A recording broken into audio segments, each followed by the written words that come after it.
All right, we're now going to talk about the facade design pattern. And before you ask, that thing under the letter C is a cedilla, and that's what makes it pronounced as S instead of K.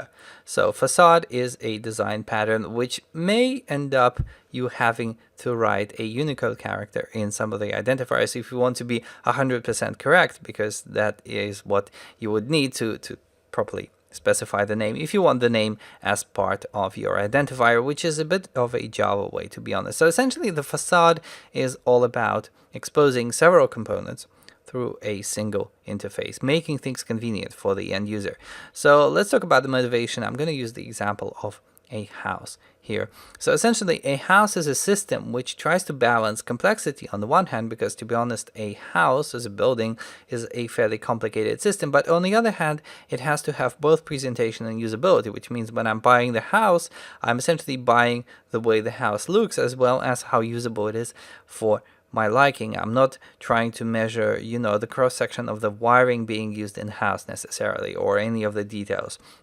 So if you think about a typical home, then it has many subsystems. Like, for example, you need to have electricity in the house, you need to have plumbing and sanitation functionality in the house, and so on. You also have fairly complex internal structures in the house. Like, for example, the way the floor is built is actually kind of multi-layered and everything. But you don't want to worry about this. And indeed, the end user, when you go and you buy a house, you're not really exposed to the internals. There might be really unpleasant bugs in the flooring, for example, but you'll never see them because you don't actually open up the floors when you buy a house. You don't go in that deep. So you give it a superficial look. You know that the area of the house and where it's positioned and so on is what you enjoy, and then you buy the house. That's how it typically works. And the same goes with software, in the sense that sometimes the consumers of your API just want something simple to work with. And sure, you have many systems, and they're all working together as a well-oiled mechanism, and they're doing something very complicated. But the thing is, the API consumers want it to just work. You just want a couple of simple function calls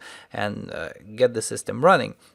So a typical example would be something like the console that we use throughout all the demos. The console is actually a complicated piece of machinery. It has buffers, it has plenty of settings, but I can just do console.writeLine, and I've been doing that throughout the entire course, and that's my API essentially. That's all that I am using, so I don't need to worry about all the different buffers and reallocations and buffer overruns and whatnot.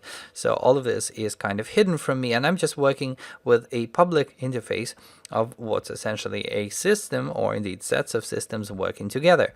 So the facade design pattern is all about providing a simple, easy to understand interface over a large and sophisticated body of code.